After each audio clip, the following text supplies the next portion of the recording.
მოკავშირეებისა შეძლებს თუ არა საქართველოს ნაკრები თბილისში მიღწეული წარმატების გამეორებას დიმიტრი ოპოლაძე მის შესახებ თუ რა შემადგენლობით მიდის კეცბაიას გუნდი ხორვატიაში და როგორია 3 ივნისის მატჩის პროგნოზი. საერთაშორისო თუ არა სლატკო შოკოლადი ჯანმრთელობისთვის და რატომ უჩივის მოხმარებელთა უფლებების დაცვის ორგანიზაცია პროდუქციის იმპორტიორებს. ვისაუბრებთ ბევრს მობილურ ტელეფონზე ჯანდაცვის სოფლიო ორგანიზაციის სარანგაშო დასკვნა. რა დაავადებას იწვევს ტელეფონის ხშირი გამოყენება. რა განსხვავებაა სრულდებრივ ტარიფსა და მრიცხველის გადახდილ საფასურის შორის, ანუ რა ღირს წყალი თბილისში ინდივიდუალური გამრიცხველიანება დაიწყო. ის მთავარ თემებს კურიერის გუნდი წარმოგიდგენთ.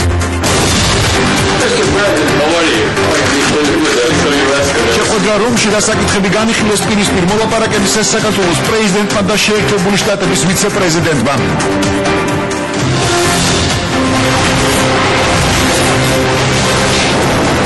ჰოლივუდის კიდევ ერთი ვარსკვლავი თბილისში აგვისტოს 5 დღის პრემიერაზე შერონ სტოუნი ჩამოდის.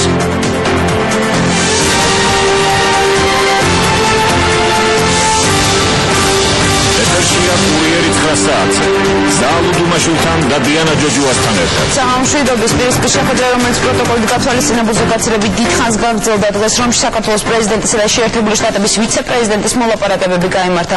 განსახილველ საკითხთა შორის საქართველოში მიმდინარე რეფორმებიც იყო. ჯო ბაიდენმა საქართველოს პოლიტიკურ კურსს კიდევ ერთხელ გამოუცხადა მხარდაჭერა. მიხეილ სააკაშვილი რომში იტალიის გაერთიანების 150 წლისთავთან დაკავშირებულ ღონისძიებებში მონაწილეობს. საქართველოს პრეზიდენტის საზეიმო აღლუმცას დაესწრება, რომელშიც მონაწილეობას ქართული ჯარისკაცებიც მიიღებენ. სამხედროები აღლუმზე საქართველოს ხუჯრია იმ დროში გამოვლენ. ოფიციალურ ცერემონიამდე კი დღის მთავარი პოლიტიკური შეხვედრა, რომიდან ნატა მახულაძე მიხეილ სააკაშვილისა და ჯო ბაიდენის მოლაპარაკებების შესახებ. ამერიკის ვიცე-პრეზიდენტმა კიდევ ერთხელ გამოხატა მხარდაჭერა საქართველოს პოლიტიკური კურსისადმი და განმარტა, რომ საქართველო არის მისაბაძი ქვეყანა რეგიონში, ასევე ისაუბრა იმ პოლიტიკურ რეფორმებზე, რომლებიც წარმატებით მიმდინარეობს ამ დროისთვის ქვეყანაში.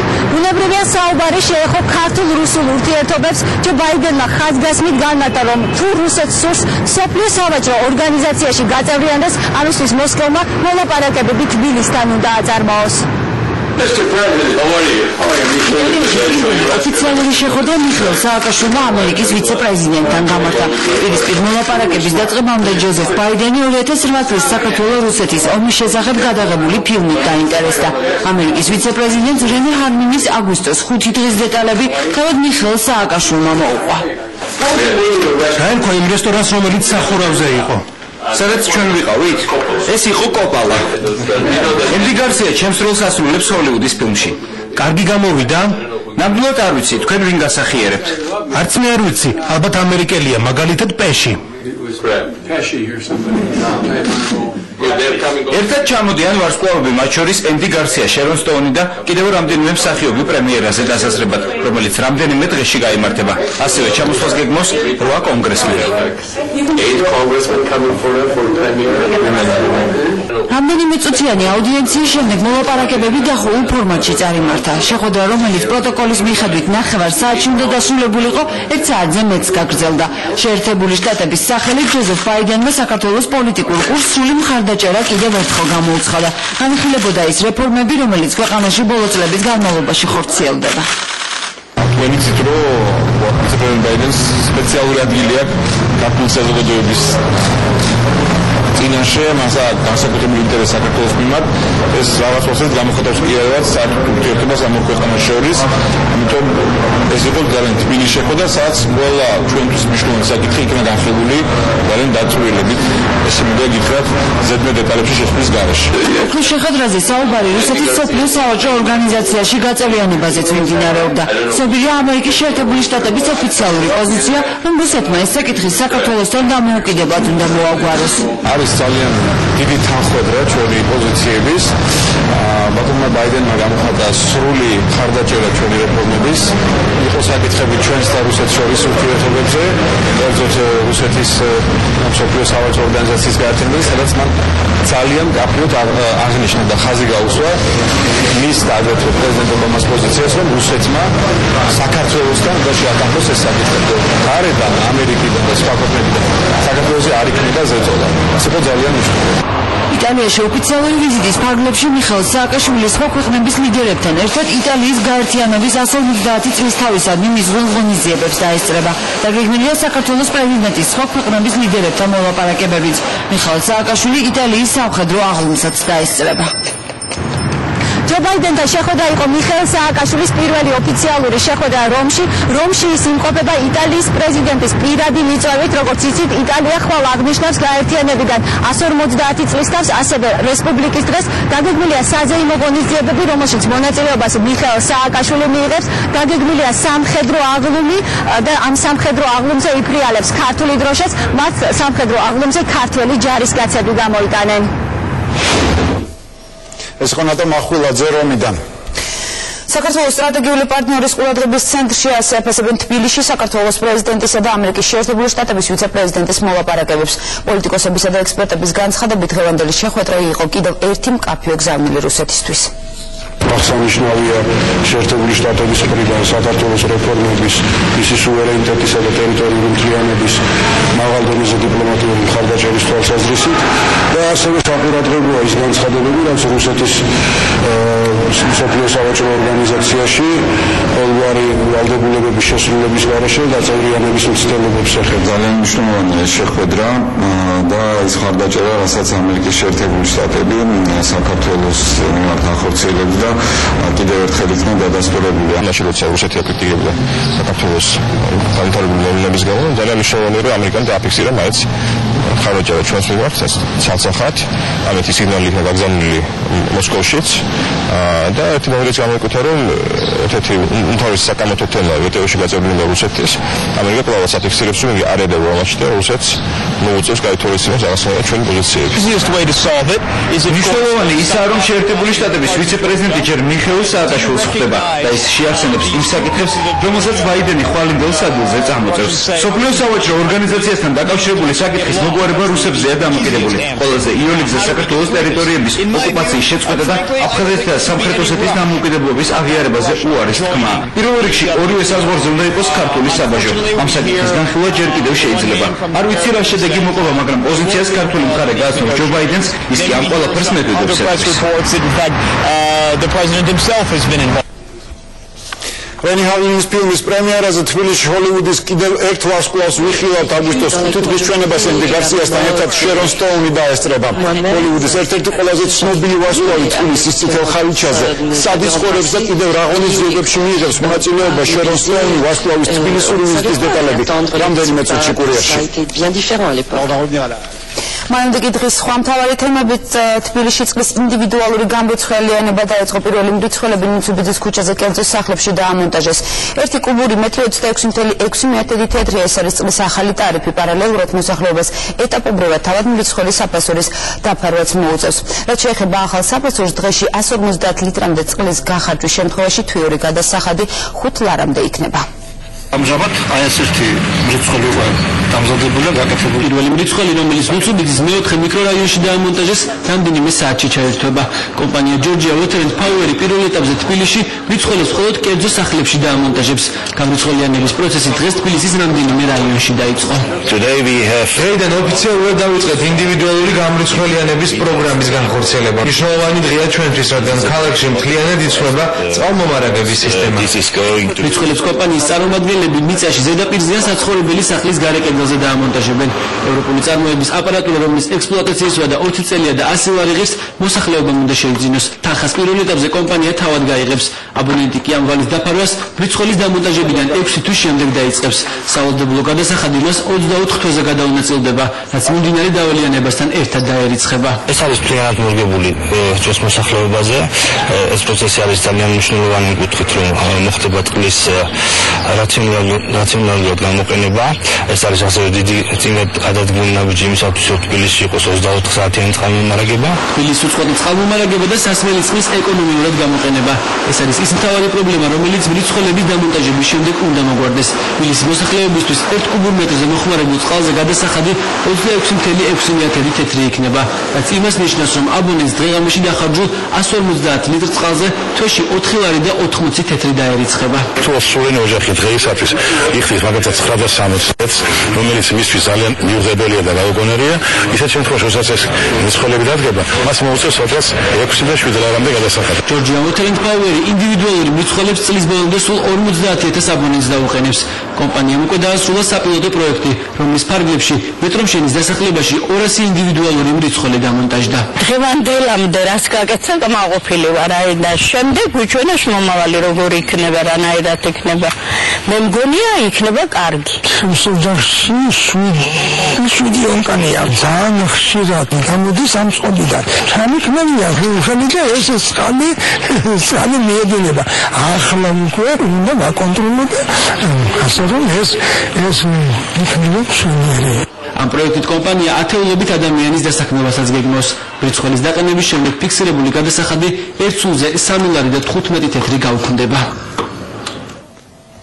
მობილური ტელეფონის ხშირმა გამოყენებამ შესაძლოა თავის ტვინის სიმსივნე გამოიწვიოს. ჯანდაცვის მსოფლიო ორგანიზაცია ამ დასკვნას ჩატარებული კვლევების საფუძველზე აქვეყნებს. საუბარია ელექტრომაგნიტურ გამოსხივებაზე, რომელიც კარცინოგენულია და დაავადების რისკს მნიშვნელოვნად ზრდის. ეს იმ შემთხვევაში, თუ აპარატი თავთან ახლოს არის. ჯანმრთელობის შესანარჩუნებლად გამოსავალი მობილურზე ყურსასმენებით საუბარია. ლოგიკურია, თუ მობილური ტელეფონი ტვინის სიმსივნეს იწვევს. სავარაუდოდ დაავადება იმ ხარის იქნება, რომელსაც მობილურთან ხშირი კონტაქტი აქვს. ეს განცხადება ლიონში ჩატარებული ჯანდაცვის მსოფლიო ორგანიზაციის ერთ-ერთი კონფერენციის შემდეგ გააკეთეს. კონფერენციას მსოფლიოს 14 ქვეყნის წარმომადგენელი 31 ექსპერტი ესწრებოდა. დასკვნა იმის შესახებ, რომ შესაძლოა მობილური ტელეფონის ხშირმა გამოყენებამ თავის ტვინის ავთვისებიანი სიმსივნე გამოიწვიოს, ექსპერტებმა კვლევის შემდეგ გააკეთეს. ექსპერტების ჯგუფმა შეისწავლა ყველა მონაცემი, რომელიც ადამიანებში სიმსივნის შემთხვევებსა და ცხოველებში ჩატარებულ ექსპერიმენტებს უკავშირდება. მათ შეაგროვეს ეს ინფორმაცია და მხოლოდ ამის შემდეგ დაადგინეს, რომ შესაძლებელია სიმსივნის რისკი ასოცირდებოდეს მობილურ ტელეფონთან. ექსპერტები ამ საკითხზე გადაჭრით არ საუბრობენ. მათი განცხადებით იმის დასადასტურებლად, რომ მობილურმა ტელეფონმა შესაძლოა კიბო გამოიწვიოს, დამატებითი კვლევების ჩატარება ასაჭირო. ჩვენ ვახსენებთ სიტყვა შესაძლებელს, რაც იმას ნიშნავს, რომ კავშირი სიმსივნის განვითარებასა და მობილურ ტელეფონებს შორის შესაძლოა არსებობდეს. ექსპერტებს საკმარისი მტკიცებულება ჰქონდათ იმისათვის, რომ ასეთი რამ ეთქვათ.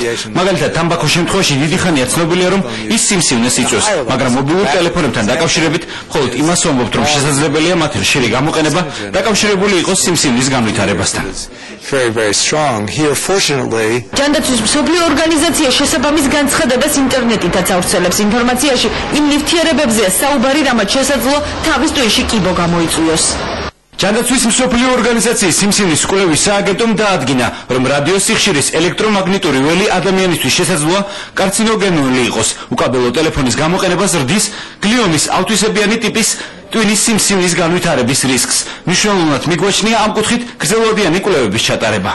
მსოფლიო ჯანდაცვის ორგანიზაციის დასკვნას უკვე გაეცნენ ქართველი ონკოლოგები და რადიოლოგები. სპეციალისტები მობილური ტელეფონის მოხმარების რისკებზე საუბარს ნაადრევად მიიჩნევენ. მობილურ ტელეფონებში გამოყენებული ცვლადი რადიოსიხშირის ცვლადი ელექტრომაგნიტური ველიც იწვევს გარკვეულ ცვლილებებს ბიოლოგიურ ორგანიზმებში, მაგრამ რამდენად დაკავშირებული არის ეს კონკრეტულ დაავადებებთან, ამის სათქმელად მე მგონი ჯერ თანამედროვე მედიცინა მზად არ არის. ბოლო 10 წლეულის განმავლობაში მობილური ტელეფონი მსოფლიოში კომუნიკაციის ყველაზე გავრცელებულ და მარტივ საშუალებად იქცა. საშუალოდ მომხმარებელი დღის განმავლობაში მობილურზე სულ მცირედ 15 წუთს მაინც საუბრობს. აქვს რაღაც მავნებლობის გამოსხივება, მაგრამ აქვს ჩანთით, არ ვატარებ ხელით, არ ვატარებ ჯიბით. რა თქმა უნდა, სამსახურში ვარ და ვიყენებ. ხშირი ხმარება იწვევს სიმსივნურ დაავადებებს. ამიტომ არც დამაგ და მიდევს არჩი. გეოგრაფია momxmarებელი ვარ და არანაირი პრობლემა არ მაქვს. ალგებროფო არ არის საშიში. კიბეშევსწავლელის საერთაშორისო სააგენტო სპეციალისტები მობილურის მომხმარებლებს რეკომენდაციებსაც აძლევენ. მათი განცხადებით, რაც უფრო ახლოა აპარატი თავთან, მით უფრო იზრდება ავთვისებიანი სიმსივნის გაჩენის რისკიც. არსებობს დასხივების თავიდან აწილების სხვადასხვა მეთოდი. შეიძლება მობილური ტელეფონით ლაპარაკის ნაცვლად გაგზავნოთ ტექსტურის შეტყობინება, ან გამოიყენოთ ყურსასმენები. მსოფლიო ჯანდაცვის ორგანიზაციის ამ დასკვნის შესრულება სავალდებულო არ არის. ორგანიზაცია მხოლოდ რეკომენდაციას იძლევა გადაწყვეტილება მობილური ტელეფონების გამოყენების შეზღუდვასთან დაკავშირებით თავად მომხმარებელმა უნდა მიიღოს. საქართველოს ეროვნული ნაკრები ხორვატიასთან თამაშზე 3 წამყვანი ფეხბურთელის გარეშე გავა მინდორს გუნდს კობიაშვილი, მარცვალაძე და მეკარელევიშვილი ვერ დაეხმარებიან. დანარჩენი შემადგენლობა კი ინტენსიურად ვარჯიშობს საწვრთნელ ბაზაზე. ქართულ ფეხბურთელებს წინ ურთულესი მატჩი ელოდება. ხორვატია წაგებული თამაშის შემდეგ რევანშის აღებას შეეცდება. თუმცა 3 ივნისის შეხვედრაზე უმჯობესია დიმიტრი ობლაძთან განვაგრძოთ საუბარი. დიმა, როგორია შენი პროგნოზი?